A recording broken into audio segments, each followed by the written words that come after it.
the audio was messed up, and I quit. I gave up. Alright, so lesson number 1, never give up. So what we're going to do is, we're going to have part 1, that's this video, part 2 tomorrow for the Monday games. This one we're just going to cover what happened Saturday and Sunday, and then make a prediction for these Monday night games. Who knows if this video will even be uploaded before they start, but we'll see. So, a lot of blowouts, lots of wrong picks. Maybe it's a good thing I didn't get my preview video up. You'll understand after I go over my picks, but the first one is right here. Yeah, these guys, Browns, Texans. If the preview video, if it existed, if it would have been made, it would have contained a statement saying, I want the Texans to win, but I think the Browns will probably figure out a way to win. Well, that was wrong. That was completely wrong. The Browns, Joe Flacco kind of fell apart there. Yeah, he was washed. He looked washed in that one. But the Texans, a couple of pick sixes, how do you recover from that? How do you recover from multiple pick sixes? But other than that, they just look like the better team anyways. The Browns defense was just not holding up well. And when you don't play defense, a high-powered offense, they're gonna cook you. They're gonna completely cook you. So, 45-14, the Texans pretty much throttled them. End of first quarter, it was 10-7. Then it was 24-14 at half, still in reach. But just pick sixes, those are tough. Those are tough to come back from. To have 2 of them in a game, that's brutal. But Flacco, he ended up with 300 yards because they were throwing the ball the entire day. 1 touchdown, 2 picks. We know how they ended. C.J. Stroud, great day from him, 16 for 21, 274, 3 TDs. And then once they got the big lead, they were able to just chill for a little bit. It's even crazy. Davis Mills got playoff action because they were winning by that much. Good for them. Everybody's happy for the Texans, I think. But Devin Singletary, he ran one in. He's pretty much the main guy running, but Njoku had a big game not a big game, but he had a solid day for the Browns. Cooper was okay. Kareem Hunt, he caught a touchdown. And ran for 1, so he was the only one getting work in. But Nico Collins, touchdown, 96 yards. Brevin Jordan had that big touchdown. Dalton Schultz, 37-yard touchdown. They were just cooking them. It was their day. It was the Texans' day. They absolutely throttled them. Browns are out. Like I said, I picked the Browns in this one. I have regrets, but it's okay. We'll see who the Texans play next. We still have to wait and see that in the first place. But we head to the Saturday night game, also an AFC game. Chiefs, Dolphins, this one. Luckily, I did pick the Chiefs in this one, so we're on the board 1 for 2 right now. Picked the Chiefs up. It just, the moment they started talking about the weather, the Dolphins, they play in Miami. They play in Miami the whole year. Apparently, they only practiced in the weather for like a day or 2 or something. They weren't there very much. But it was like, oh boy, Tua already has his question marks. Now he's got to play in freezing weather. The Chiefs at least got to practice in it all week. But it was close. It was close for a bit. The first half was good.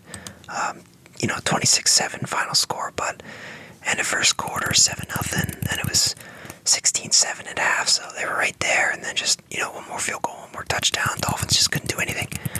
Tua looked terrible. The play calling looked like they knew Tua was terrible. This is not a good one for him, and I say that as, somebody who thinks he's solid. But this was a rough game for him, but you can really chop it up to the weather. That's tough. But that's part of the reason why you wanted to beat the Bills the other week, so you can get that home game, so you don't have to worry about the stupid shit like this, because it is January. This is going to happen. But yeah, this is, good win for the Chiefs. Bad for everyone else. We had to deal with Taylor Swift even longer. I just love when they show her dancing. It's just, I really enjoy that part. It's just a lot of fun. But,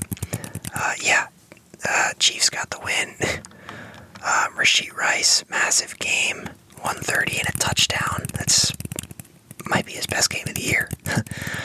Pacheco, 89 yards and a touchdown. He was pummeling guys. Kelsey, 7 for 71. He had a couple drops too, but he was fine. Tyreek Hill, 62 yards, 1 touchdown. And one of those was the 53-yard one. But, other than that big one, he didn't get much going. But yeah, Mahomes, 262, 1 touchdown, 23 for 41. That's not great, but 20 for 39, 199, 1 touchdown, 1 pick, 2 sacks. He was bad. He was really bad. Nothing, not much to it. Not much else to it, but Chiefs dominated. But like I said, the weather's tough, but it's just part of it. You just have to play. It's unfortunate, but the Dolphins, it's unfortunate for them. They were getting called frauds all year long, and now they're gonna hear it all off season 2. So we'll see what happens with that. But good win for the Chiefs. Solid one for sure. They've had their struggles this year, so it's at this point it's like, all right, who can turn it up? Who can turn it up at the right time? Speaking of turning it up at the right time, I enjoyed this one too. I really did. I picked the Cowboys, but come on, if you didn't enjoy the Cowboys getting blown out, what's wrong with you? Especially since the Packers, I've been doubting them all year long. I thought it was, good for them. They made the playoffs, 7 seed. 7 seed has never won. They always get blown out. Well, the Packers were actually the 2 seed. The Cowboys were the 7 seed in this one. And then this is one of those classic ones where it's like the score, the game, it wasn't as close as the score. It was not as close as the score at all. 48-32. It was not that close. This was a beating. This was an absolute Jordan Love clinic being put on. Dak, what's funny is he wasn't, him and CeeDee Lamb. Oh man, the one pick. They were literally on the broadcast. They're like talking about like Lamb and Dak. They showed a video of them. They're talking. They're like trying to find each other out there, trying to get going. That in the next play, Dak stares him down, and it got read like a book. Who was it that picked that one off? I think it was Savage. What's his name? Darnell Savage. Where are you? Yeah, he had the pick 6. Yep. He read that one like a book, and it was perfect timing.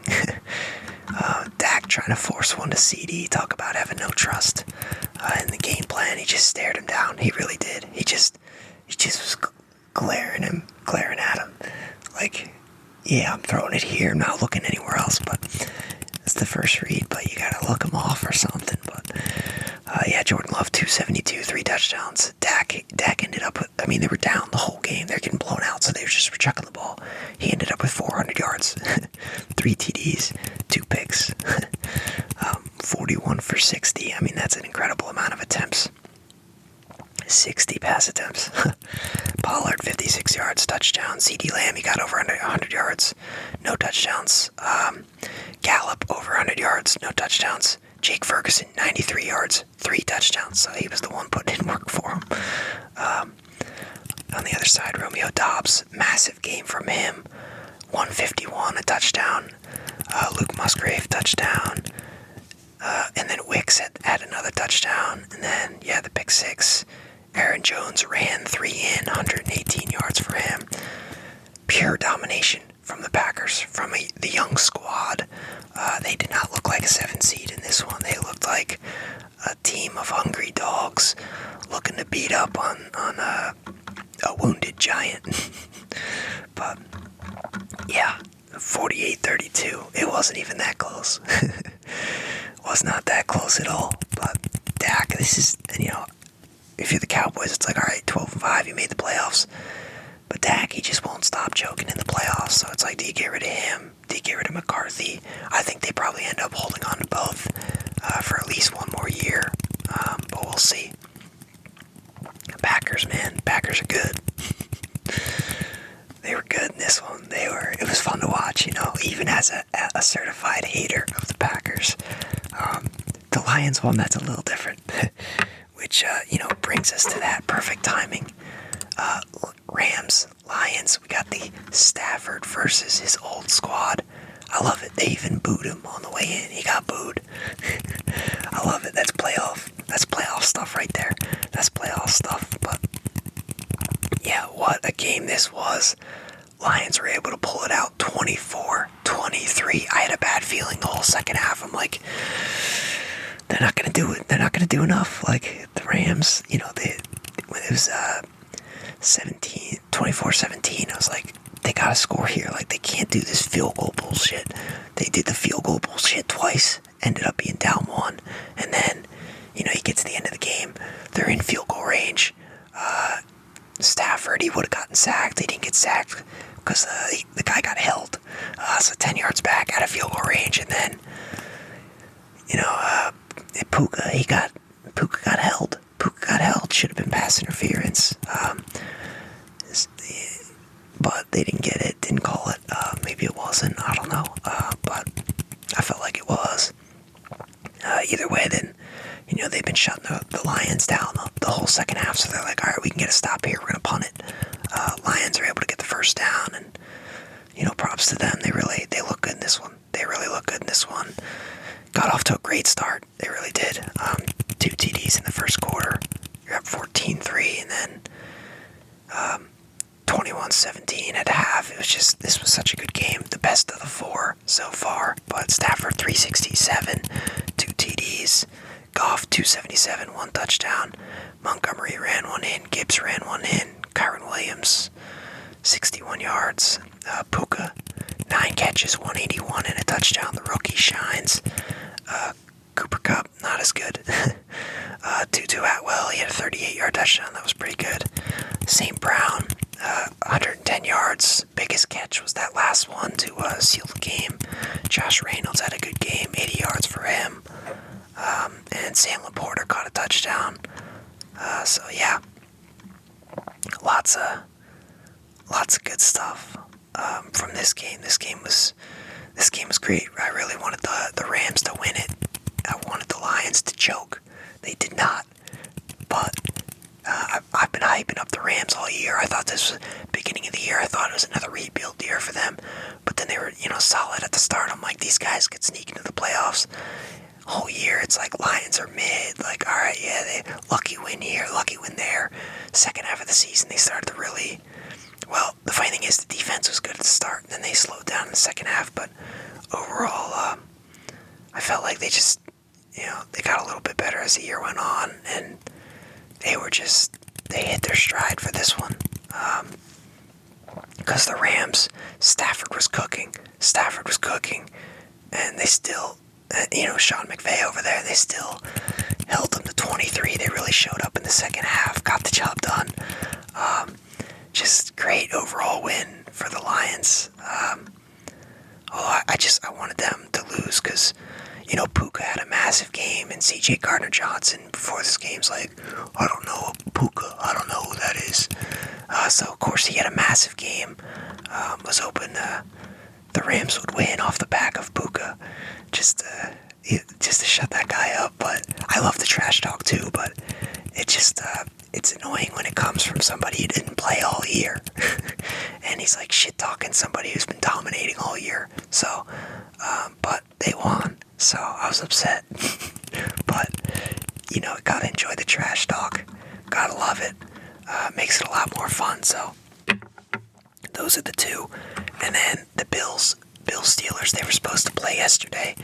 They did not because of the weather. That we played tonight. I guess, I don't know if the weather's going to be that much better tonight. I guess it's not going to at least snow. I don't even know. But I have picked, so I'm pretty much, in all those games that we just went over, I am 1-3-1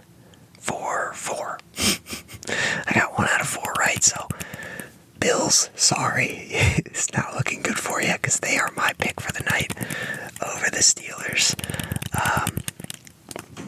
We'll see. Could be a good one. Could be a blowout if the Bills get cooking early. If they get hot, but Steelers, I'm not even sure if they belong. And they're one of the weak 7 seeds. Like the Packers, you could argue they're actually like a decent 7 seed just because they're such a young team. The Steelers, I guess they're pretty young at some positions, but they don't have. I feel like they don't have some of the talent that the Packers had, which is funny. The Packers, no Pro Bowlers. The worst 3 teams in the league had 0 Pro Bowlers, and then the Packers were the 4th. The Cowboys had 7.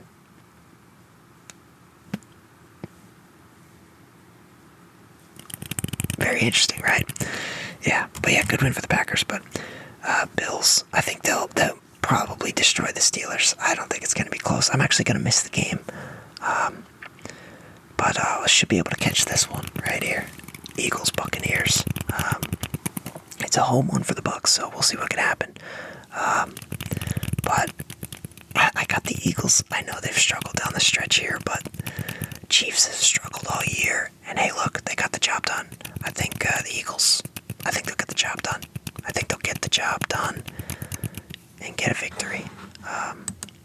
But let's see the 2 lines. So for the Steelers-Bills game, the line, there is no line. There it is. Okay, -10. It's going to be 17 degrees for this one, so that's interesting. And then for the Eagles, -3. It's in Tampa, so 67. So shouldn't be any issues with the weather there. Not at all. But yeah, 4:30, 8:15 are these 2 games. Should be exciting. I don't know. Oh, let me see. I remember the Eagles had some questionable guys. Yeah, A.J. Brown is out. Mayfield's still questionable. But so I guess he'll probably play. But yeah, no A.J. So, Devontae Smith, it's your time, man. It's your time. Go make it happen. But yeah, so tomorrow we'll get a part 2. We'll go over these last 2 games from Wildcard weekend, and then I'll do better this week. I'll get a preview video up for the divisional round because it's getting serious, alright? It's getting serious out here, alright? It's time to lock in, time to get some vids done, time to enjoy these games.